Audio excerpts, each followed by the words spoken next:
Welcome to The Kingdom Sleeps, the fantasy bedtime story decided by the roll of a dice. My name's Andrew, I'll be your story master for this evening. And my name's Tom, and I'll be playing the role of Yohm. Before we begin tonight's story, Tom, let's talk a little bit about the races of Sopros. It's not something we've mentioned too much, even though we have encountered several different races so far in the story, but we've not really put too much emphasis on it, I don't think. We have Yohm, who is merfolk. We obviously have Ren, who's a Dwerger. Dwerger, more like a sort of dwarf-style character. And we have Kiren, who we are currently after in this Mamü dungeon, who is a member of the Fae, which is nearly all of the races in Sopros, I believe. Yeah, as they do differ a little bit from your standard 5e races. We have merfolk, Dwerger, we have the Fae, and then we have the monstrum of the desert. Sort of more leaning towards your orcish type characters, I suppose. But like I say, very different and varied from the 5e. Let's focus in a little bit on the character of Kiren. What can you tell us about Kiren, Tom? So Kiren, notably Fae, I'll jump into that a little bit more in a moment, but obviously he's got some strong links to the Harvesters Guild, hence the job we're all on together now. Despite him being a little bit of a pain on first impressions, still an interesting character nonetheless, because as we know, Fae, being woodland spirit creatures, quite pixie, fairy-like in nature, are usually far more free-spirited, a lot more laid-back, easy-going sort of folk. So to find one with, I guess, such pomposity, it's very highly strung. Yeah, it's interesting.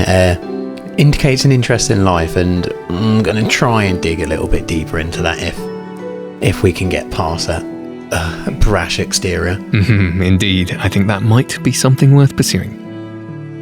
Just a little more housekeeping before our story begins tonight. If you are enjoying the show, we'd really love to hear about it, so please do reach out and let us know. One of the best ways to support the podcast is to like and comment on YouTube or to leave a review on Spotify or Apple Podcasts. And if you're a returning listener and you haven't yet followed or subscribed, if you took a moment to do that just before the story begins, it would mean the world to us. And now, make yourself comfortable and join us where the kingdom sleeps.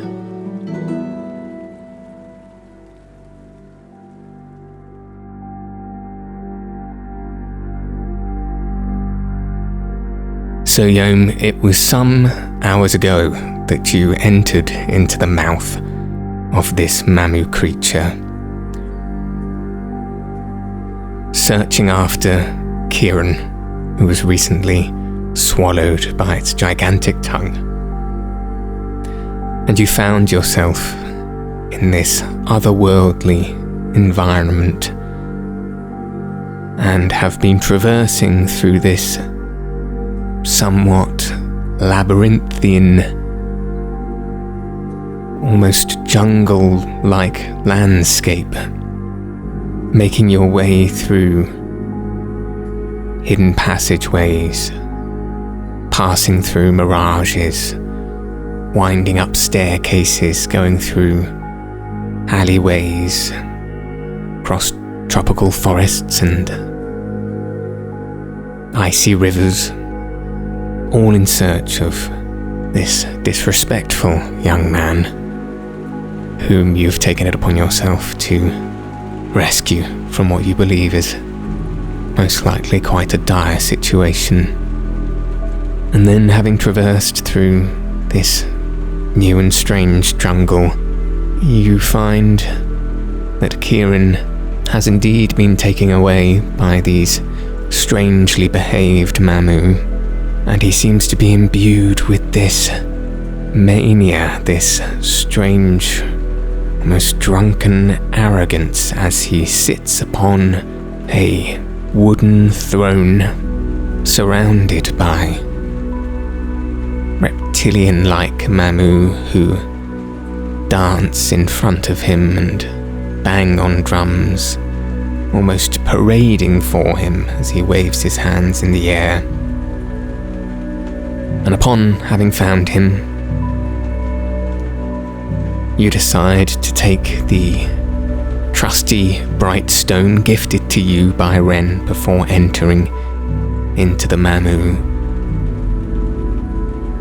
to see if its ability of bringing light to the darkness will somehow break the dismal enchantment that seems to be wrapped around Kiren. And as you do so, you see that the strange vine-like Mamü that wraps itself around Kiren's neck and body turns bright white, and he almost seems to change in demeanor as he stops where he is. The arrogant smile lifts from his face for just a moment. Even the Mamü who dance around him begin to slow and stop as this bright white eminence emits itself from the Mamü wrapped around Kiren. Just for a moment, he holds and almost seems to look around him as if he doesn't quite know where he is.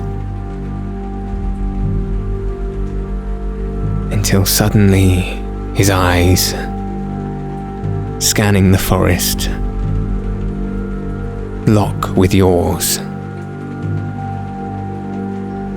And he raises his hand as the bright white light seems to diminish, and he returns to his previous demeanor, and the Mamü that surround him all avert their attention towards you, but with a very rigid frame and a readiness to pounce, it would seem. Kiren calls to you. He says, "Yohm, you have arrived. Welcome. Don't be shy. Come.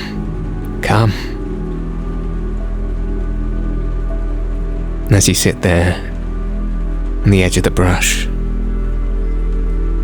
what's going through Yohm's mind at this point?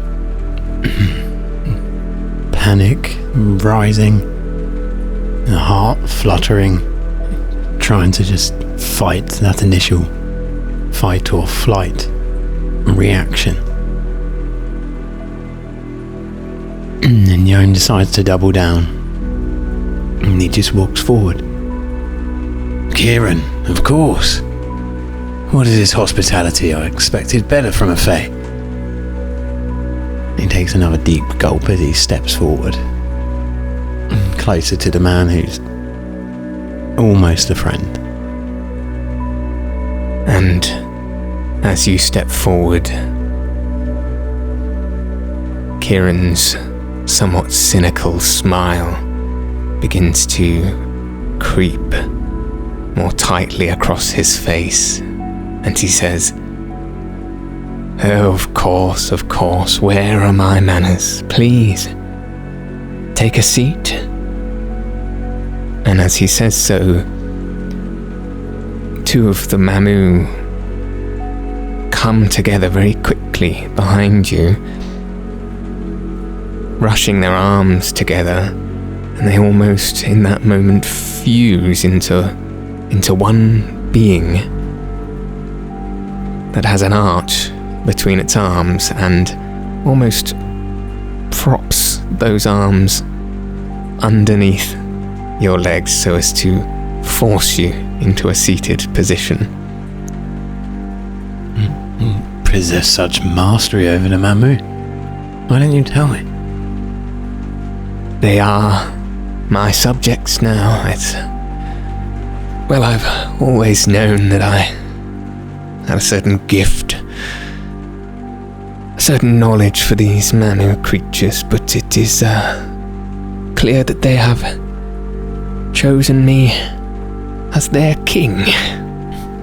And what a fine choice they've made, if I do say so myself. Quite right.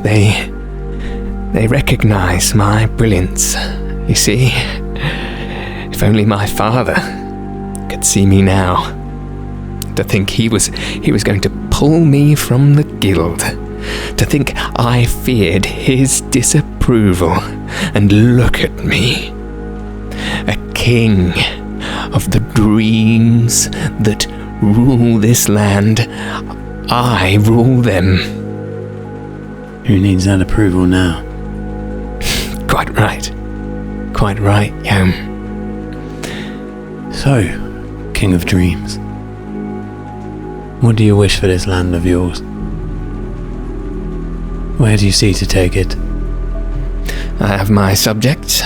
They dote on me hand and foot. They will bring me anything I wish. I think I should reside here. Right here?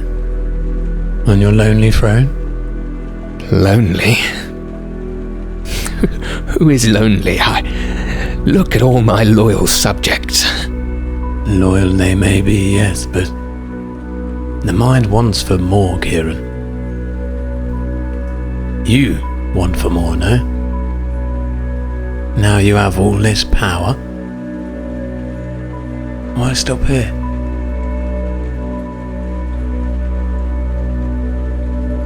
Would you think I should rule the island, rule the continent?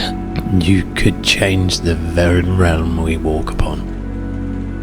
With this, with these at your side, you could do it all. Well, perhaps you're right. Perhaps you're right, Yohm. I underestimated you. You know, let me let you in on a secret there, Kiren.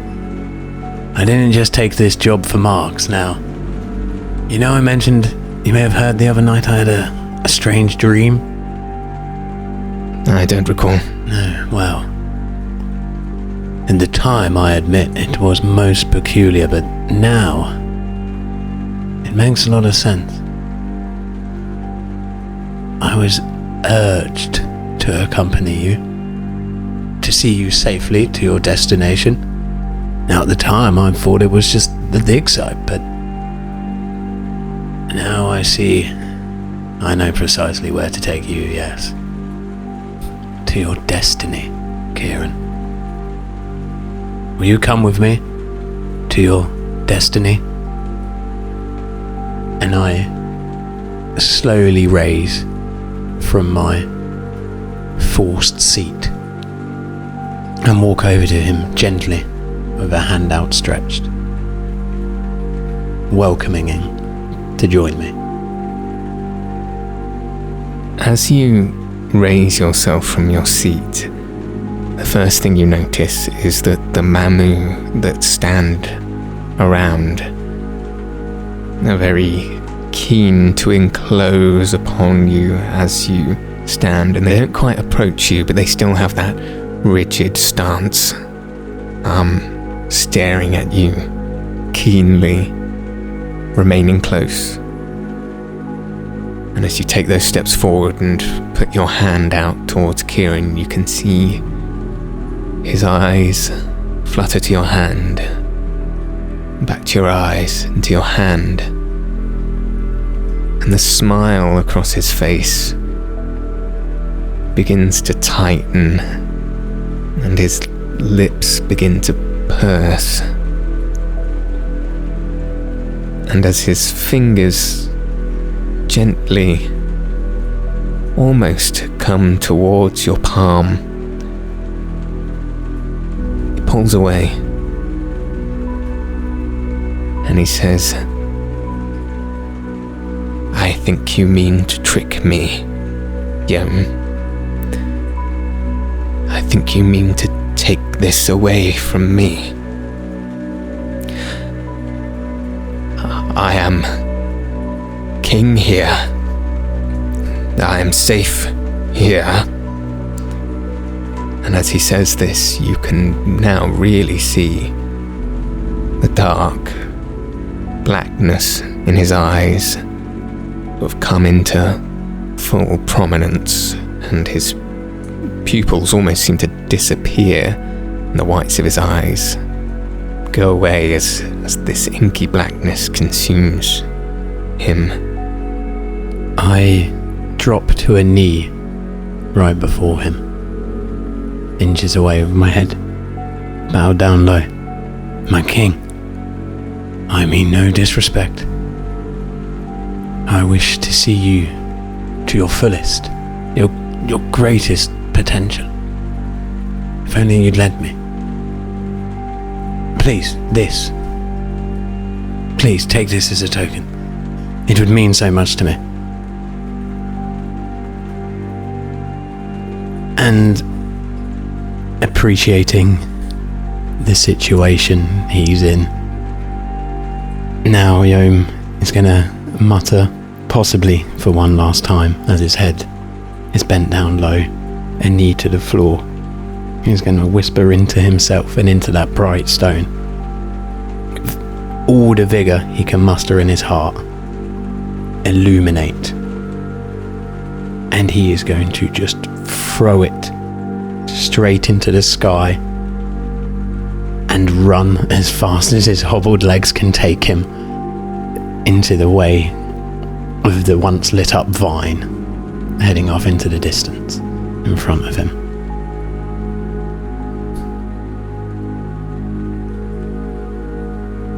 Kiren, looking down at your knelt form, hears your words, waits expectantly for your gift, as do the Mamü who surround you, now enclosing you like a circle. And as you mutter these words and throw the stone high up into the sky, you can feel almost like a cool burning sensation as it leaves your hand and gets brighter and brighter, and this searing light illuminates the area around you and beams down upon everything down below, and it makes the Mamü creatures shiver and recoil and become stretched and flat along the ground, as if physically harmed by it in some way. And it makes the Mamü tendril that wraps itself around Kiren once again shine with this bright white light. And it too begins to shake, as if it's being terribly affected by this illuminating light, so much so that it begins to tighten its coil around Kiren, and he is dragged backwards through the forest, so as when you throw that stone and begin to run towards it, you're now following the path of Kiren, who is being dragged backwards through the forest. And it takes a bit of effort to follow that path as he's being hurled backwards. And especially having endured a few injuries previously, I'll just get you to roll me a d20 on your endurance for that task. And that's an 11. Having sustained quite a bad injury to your ankle previously, it is extremely difficult to keep up with the rate at which Kiren is being dragged back. But you try as hard as you can and you hurtle forward quicker than you ever have in your life. And you make your way through quite a lot of the bush before Kiren is whipped away too quickly to keep up with. And you suddenly feel a twinge in your ankle. It means you have to stop.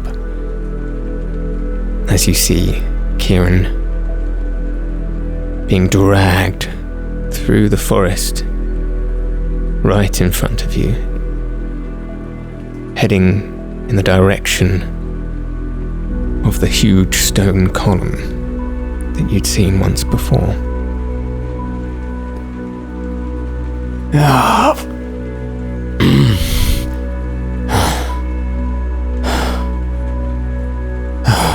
Who is a bigger fool here? Him or me?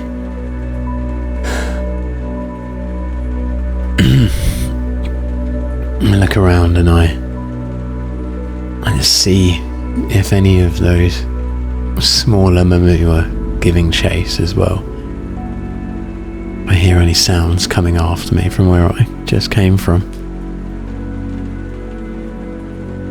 As you catch your breath and you take a moment to hear if any other Mamü are chasing you,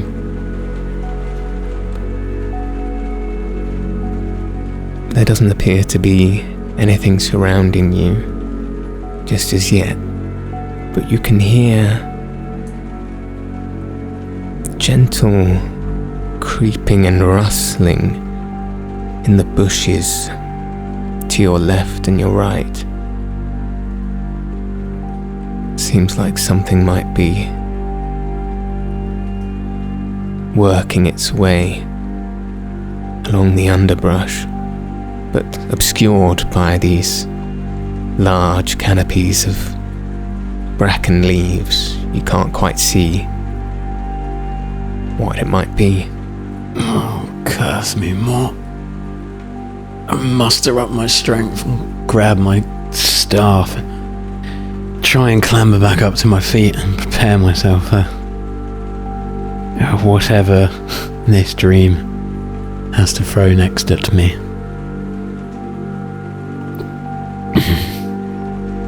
I will not die here. You make your way onto your feet, and as fast as you're able, now having injured yourself a little further, you make your way through the brush. And you can see the exit. You can see that large stone cliff with the engravings all along it off in the distance. And you're not very far at all from making your way out of this portion of the forest before you begin to realize that creeping in the underbrush is getting a little bit quicker and a little bit closer. And I'll need you to roll dexterity for me.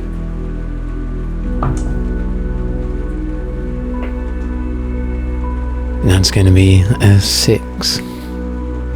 Which isn't a fantastic roll, but Yohm does make a living from being rather dexterous. So, as he almost exits the forest, suddenly a yellow tendril comes from the underbrush and tries to shoot up towards him and wrap itself around his waist. But having just enough presence of mind and agility to have noticed this happening. He's able to take a step back and protrude his staff in front of himself first, which the tendril then wraps itself around, and he stands feet apart, almost in a tug of war with this tendril for his staff.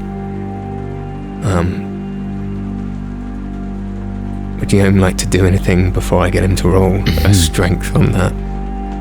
At this point, it's instinct and frustration pushing him forwards, and no, just digging those heels in deep. Strong breath and yanks as hard as he can. In which case, please, roll for strength. Okay, that time it's going to be an 18.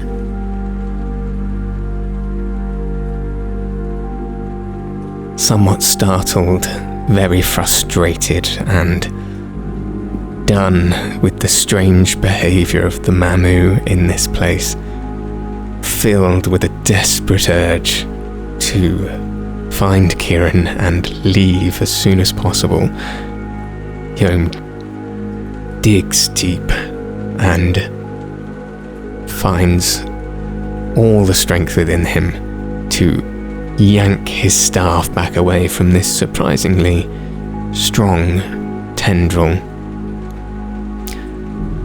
that fortunately seems to slightly recoil from the small amount of bright stone at the end of the staff, something which interestingly hasn't seemed to have affected many of the Mamü in this place as it would normally do. Nevertheless, he regains his staff and is able to make his way out of the last bit of the brush. And as he does so, he's presented with this huge cliff face. If he looks up, he can see the large tropical trees on the very top of it, where he happened to be standing some hours ago. If he stands and listens, he can hear the river that runs just around the other side of this huge, huge cliff face. And in front of him, about 20 feet up on the edge of the cliff face, there is an almost perfectly round hole. It looks like a drilled cave entrance, almost like a drilled mine, perhaps, into this cliff face. And it's not a sheer cliff. Up to this hole there is lots of scrambling rocks that pile up to the hole. So it's not impossible to get up there by climbing, although somewhat difficult, especially with an injured ankle. And pray tell me, is this hole about the same size as the tendril that was enveloping Kiren? Perhaps just slightly bigger.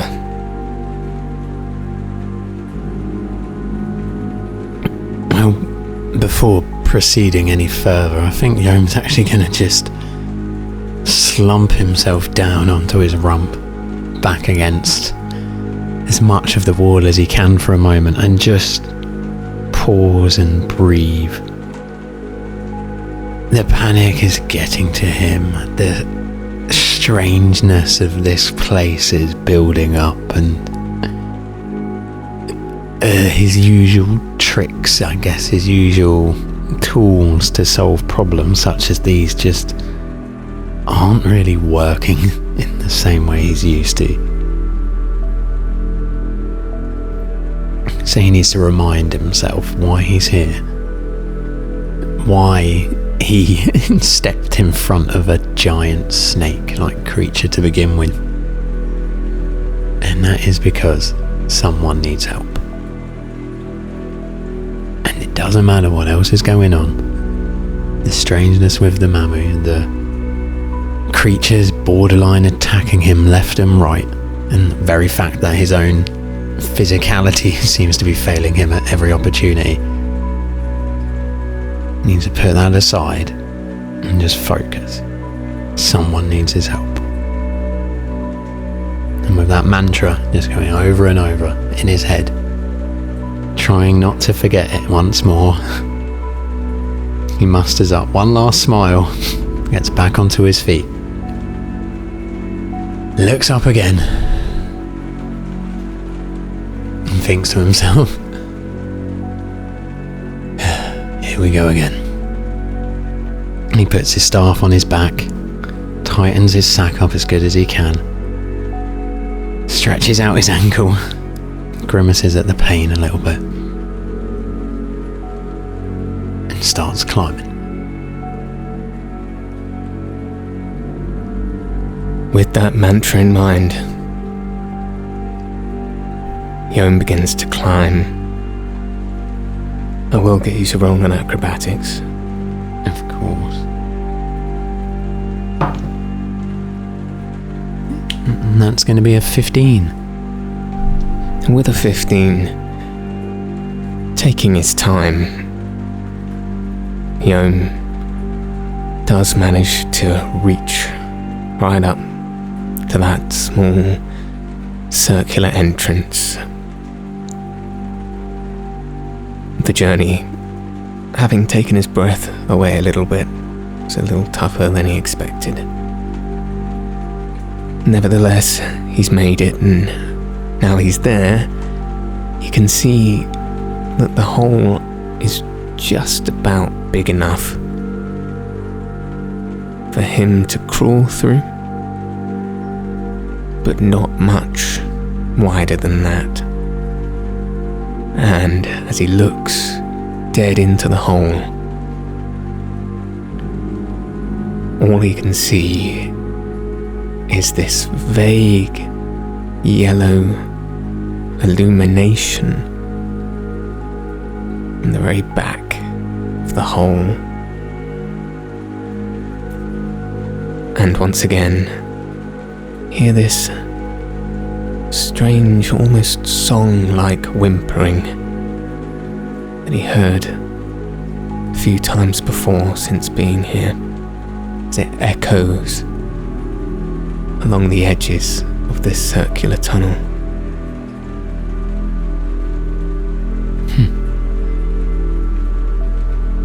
I creep forward, just listening for any signs of Kiren as well. If he's crying out in pain or just laughing slightly hysterically like he was prior, any signs at all. And get myself as close to the inside edge of this little tunnel I find myself in, and see if I can at last make out the source of that sound. So as Yohm keeps crawling through this tunnel, the sound of this whimpering is the most prominent thing that comes to him as it gets louder and louder as he makes his way through the tunnel, almost seeming to get very slightly narrower as it gets towards the end. But as you get closer and closer, you can see more of the exit way. As you get to the very brow of the end of the tunnel, you can see on the other side is this small cavernous area,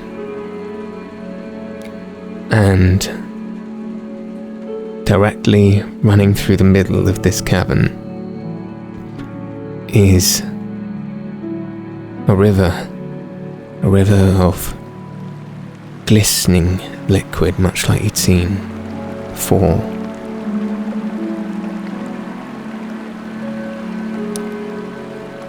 On the other side of the river, opposite to where you are, you can see just this small, shivering ball of yellow. It just looks like a circular ball that's shivering. You can now see that that's where this melodic whimpering seems to be coming from. And as you look up to the cavernous roof of this area, you can see Kiren is wrapped up, almost as if by a spider's web dangling from the ceiling. His whole body up to his mouth covered in this yellow serpentine vine, and trailing off down the sides of the roof and across the walls, almost gripping him in place.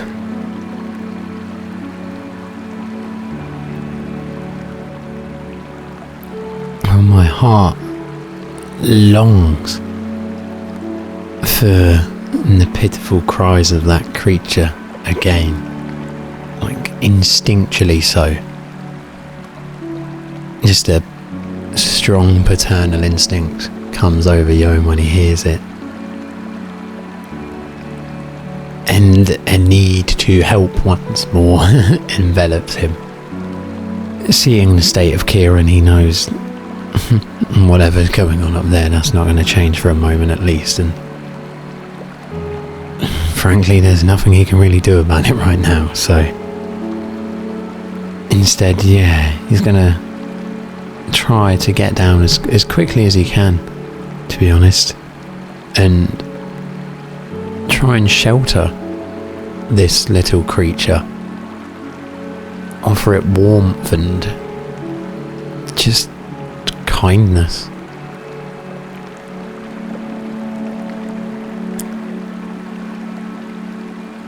So, as Yohm makes his way out of the tunnel and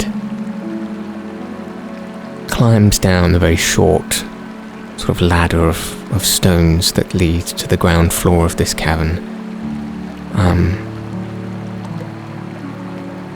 you can see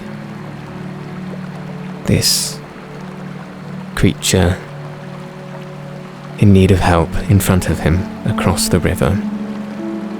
He would have to traverse this river in order to get to it. It is quite wide, perhaps about 10 feet wide. How does Yohm want to do that? Probably without really even thinking too much about it. And in whatever pace he enters the river in, he's going to do what he can to just maintain it. And brute force his way forward. Yohm,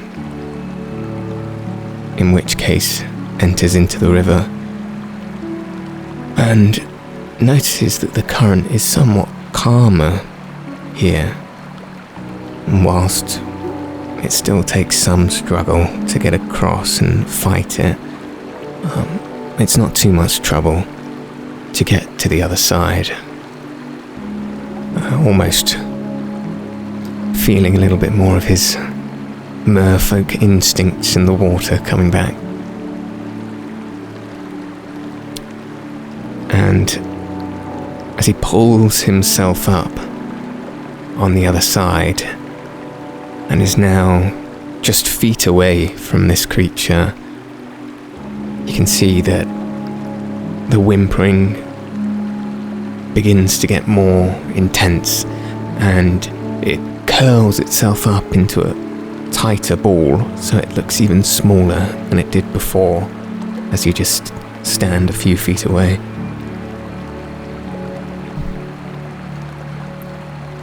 I'm just gonna slowly unravel my scarf.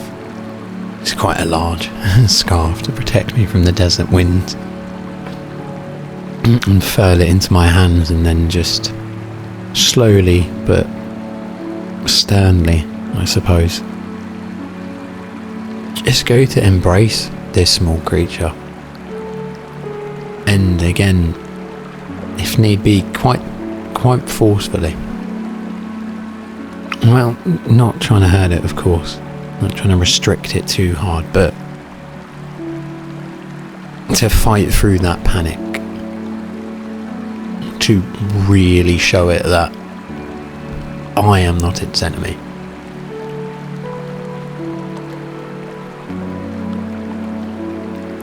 So, as you kneel down towards it, taking your cloak, wrapping it up, very tentatively begin to raise it up. As soon as you begin to hold it through your cloak, the first thing you notice is how much it seems to be trembling, how turbulent it is. It seems to shake with fear.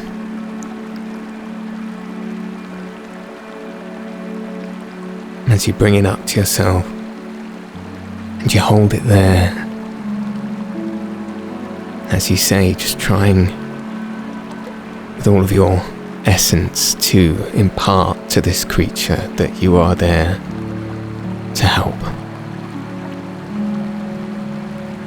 It begins to gradually soften just a bit. The tightness of its form begins to unfurl just slightly, and as it does, this somewhat ambiguous ball unfolds. Two small, almost paw-like hands, and two small, almost hoof-like feet that you can discern, and these big, beautiful, bright eyes open up with the characteristic hexagonal pupils that you recognize of most Mamü.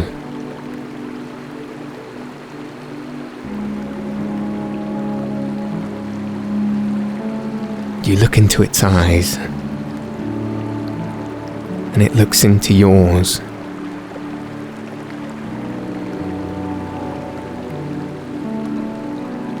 And you know you don't hear it say anything, but at the same time you can quite clearly hear it saying, "Who are you?" I am Yohm. I am your friend. I'm afraid, Yohm. So am I. What do we do? Well, the only thing we can ever do when we're scared. Keep going. How about it? Would you like to keep going? With me? You'll help me? Aye. And you'll keep me safe? Better than anyone. That makes me feel better. Me too. Now, who are you?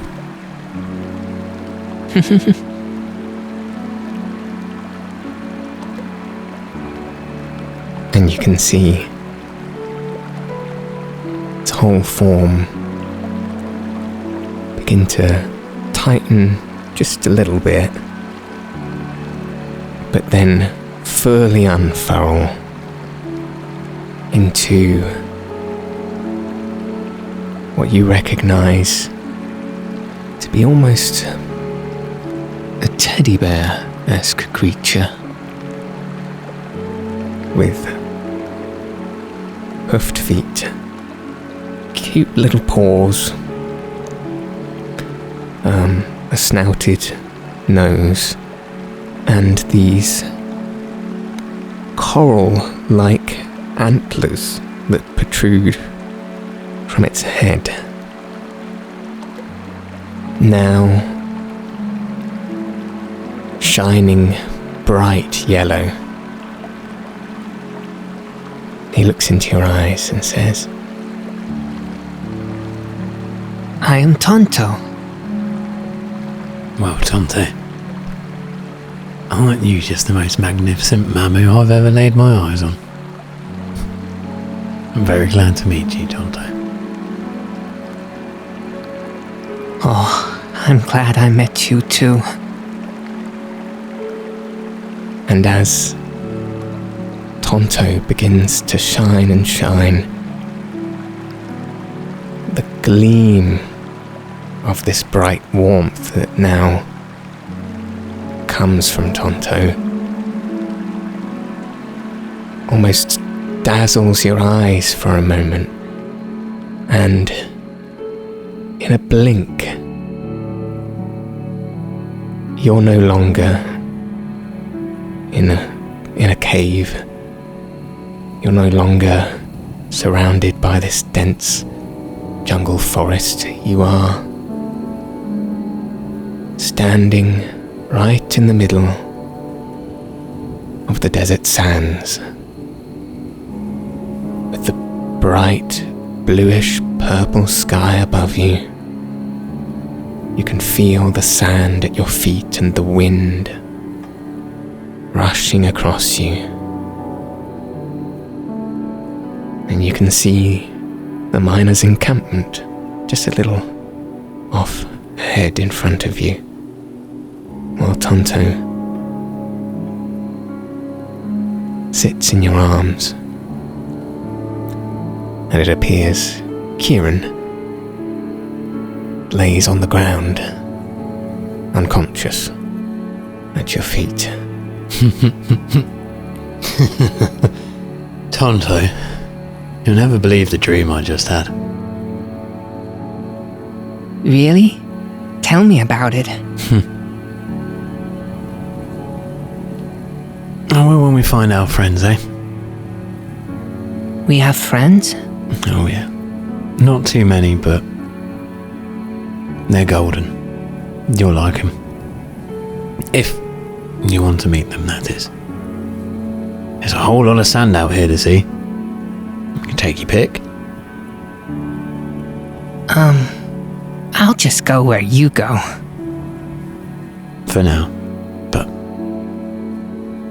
do let me know. Okay. Now, do you see any big lumpy dogs sitting around, Tonto? No. We might be in for a bit of a walk, you and I. What'd you say we get this one down into one of those tents over there? We have a little rest, and then you come meet our friends. Okay. We'll rest first. Yeah. Yep. Yeah, it's going to be a long walk. And as you straighten yourself up, Tonto feels comfortable enough to sort of leap out of your arms, and you see that it's comfortable walking around on its back, hind hoofed legs, in upright fashion, and sticks close to your legs, looking up at you, a little bit of admiration in its eyes. as much as you can discern from its bear-like features, waiting for the next part of your adventure.